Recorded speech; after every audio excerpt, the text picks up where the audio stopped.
So I think there are a lot of critiques of Andrew Tate. I've obviously been extremely critical of Andrew Tate. My view of Andrew Tate has always been that he makes some critiques about, for example, feminism that I very much agree with. He says some things that I think about masculinity that probably need to be said.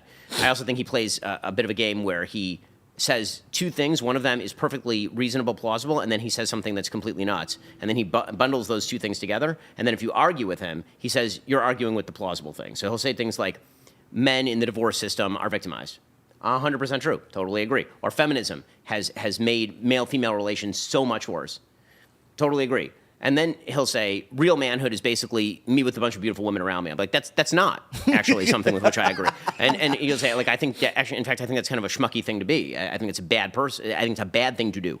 And he'll say, well, so you're arguing with, so you're pro-feminist. Like, no. No. I agreed with half of what you said and not the other half. And so I don't think that him as a package deal is a good package deal. Have you ever wanted to just sit down and discuss those ideas with him? Yeah, I mean, we've had very public exchanges on Twitter in which he has accused me of not being manly enough or that sort of thing. And my view of Tate again is, I think that if he had nothing, then he wouldn't be popular. But I think that I think he's doing more damage than good. I think that he is. I think the things he says about women historically have been quite nasty. I think that his foreign policy is insane, or shall we say wrong in the extreme morally. And I think that, frankly, he's grifting a huge percentage of his audience.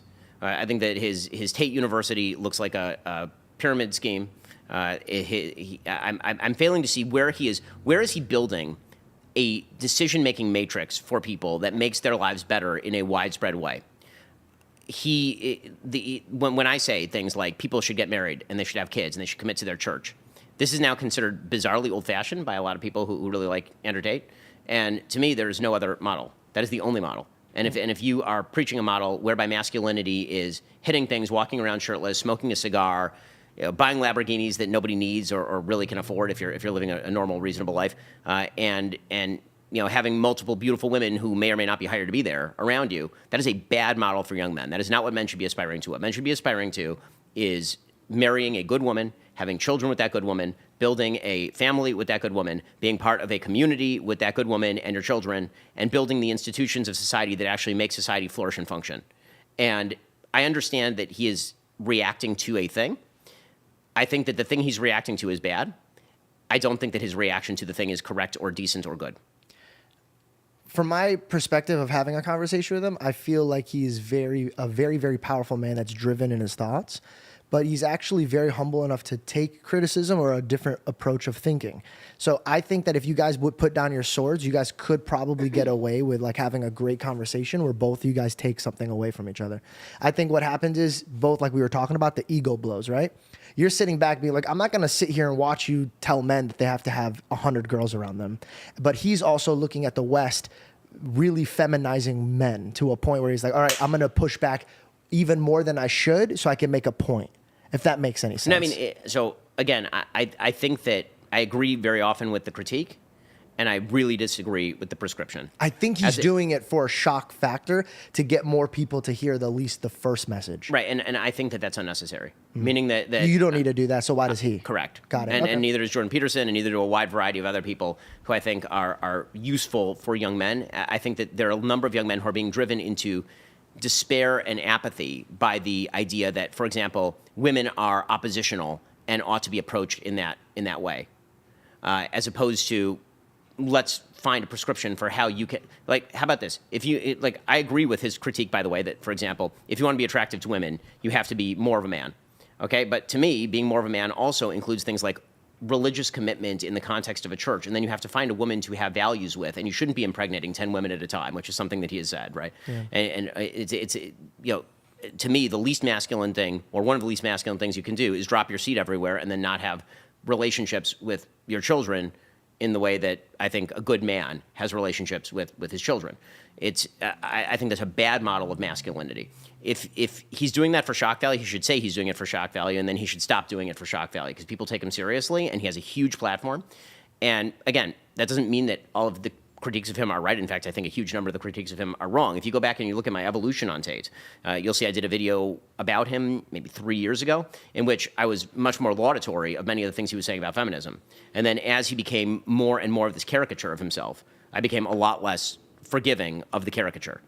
So, do I think that it is a positive thing for the world that his version of masculinity is hit things hard, walk around, without a shirt, with a cigar in your mouth, being, egoistic about your attraction to various models?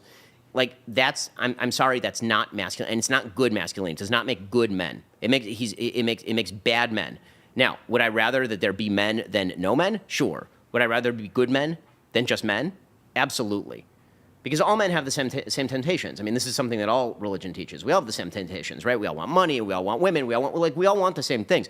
But the whole point of religion and religious institutions and morality is to hem that into a context where it is useful, and so you're using it for the natural good. And so anything that sort of explodes those things and treats them as though they are hallmarks of a distant past that ought to be dispensed with, I think that that's teaching men precisely the wrong lesson. Right now, men don't need to have revenge on women. Right now, men need to find a good woman, and then they need to settle down with that good woman. And anything that forwards that is good, and anything that inhibits that is bad.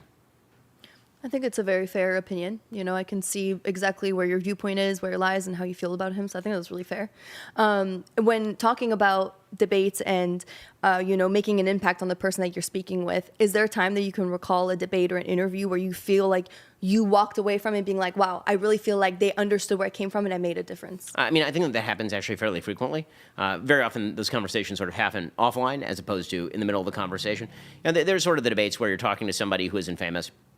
It's more frequent there, where somebody will say, oh, that's a good point, and move on. Once people are famous, then they sort of have a stake in being who they are. Because it's their audience. Exactly. Very, very difficult to say. They're selling themselves to. Like, I know a lot of people are upset that I'm taking this route, but I can't short myself from learning and inviting these guests on and learning. So if my audience chooses to walk away because I want to learn, that's their decision. I can never force them to listen, but I'm not going to short myself by pleasing my audience. I think my audience is proud of me because I stood up for what I believe in, and I want to learn, and I don't want to stop. But I want to circle back to college, because you made it very clear that they are ruining critical thinking. They are getting in the way of people actually having thoughts for themselves, and they're building more of a victim mentality. But now we have like the Andrew Tate University, we have the Jordan Peterson University. Do you see in the far future that we're going to be moving towards professors and people that we actually care to listen to and enroll our appliances to their degrees and what they want us to teach? And do you think the real universities are coming down because now we're starting to realize this is more of a profit machine? Well, I mean, I wouldn't speak on Jordan's behalf. I will distinguish between what Jordan's doing and what Andrew's doing. I think that Jordan's... It's the same thing. I'm just kidding. Jordan's university is an actual attempt, I think, to create a corpus of Imagine sort of he's classical... just shirtless with a cigar. Oh, my gosh. Yeah. That's funny. Yeah, no, eating steak. But bloody well. But for Jordan, I think that obviously he's attempting to create a classical corpus of knowledge that's more in line with sort of what universities used to be. Andrew seems more like a let me teach you how to do business kind of thing. Whether I think that that's useful or whether I think that his methodologies for doing business are a scam or not is between me and him probably, or between people who use it and him, since they're paying him.